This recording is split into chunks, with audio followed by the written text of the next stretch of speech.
డిస్టిలరీస్‌లో ఎవరు అధికారంలో ఉంటే ఆ డిస్టిలరీ ఓనర్సు ఆ అధికారంలో ఉన్న పార్టీకి సంబంధించో వాళ్ళకి ఎవరో ఒకళ్ళకి ఇచ్చేసేయాలి. వాళ్ళు మొత్తం వ్యాపారం చేసుకొని మళ్ళీ గవర్నమెంట్ మారగానే మళ్ళీ కొత్త వాళ్ళు వస్తారు. కొత్త గవర్నమెంట్‌కి సంబంధించి ఆ వ్యక్తులు టేక్ ఓవర్ చేసుకొని మొత్తం సేల్స్ నడిపిస్తూ ఉంటారు అంటారు. నిజమేనా?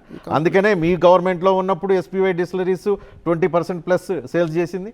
ఇప్పుడు తెలుగుదేశం అధికారంలో ఉంటే కూడా మీరు చెప్తున్నట్టుగా 25% ఉంటే సేమ్ ఇలానే జరిగిందా వ్యాపారం అని డౌట్ వస్తుంది. డిస్టిలరీలు ఏవైనా కానీ గవర్నమెంట్కి సప్లై చేస్తాయి, గవర్నమెంట్ నుంచి సేల్స్ చేస్తారు. సో డైరెక్ట్గా డిస్టిలరీలు ప్రైవేట్ పార్టీస్కి ఇచ్చి చేసేది ఉండదు. సో పోయిన గవర్నమెంట్లో మీకు ఈ గవర్నమెంట్కి డిఫరెన్స్ అంటే పోయిన గవర్నమెంట్లో డిస్టిలరీస్ గవర్నమెంట్ నుంచి గవర్నమెంట్ షాప్స్లో అమ్మారు.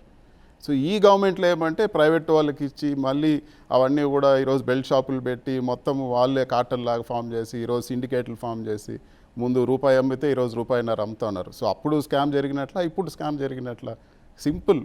పోయిన గవర్నమెంట్లో అమ్మిన రేట్లు కన్నా ఇప్పుడు ఎక్కువ అమ్ముతూ ఉన్నారు. వైసీపీ ప్రభుత్వంలో రేట్ పెంచలేదు, డిస్టిలరీస్కి అమ్మేదానికి రేట్ పెంచలేదు. ఈ గవర్నమెంట్లో దాదాపు 20% రేట్లు పెంచారు. మరి ఆ స్కామ్ జరిగింటే ఈ గవర్నమెంట్లో ఎందుకు రేట్లు పెంచారు? ఆ గవర్నమెంట్లోనే డబ్బులు మిగిలి ప్రతిపక్ష పార్టీగా మేము అడుగుతున్నాం కదా, డెఫినెట్గా మేము అడుగుతున్నాము. ఇవన్నీ కూడా మేము క్వశ్చన్ చేస్తాం.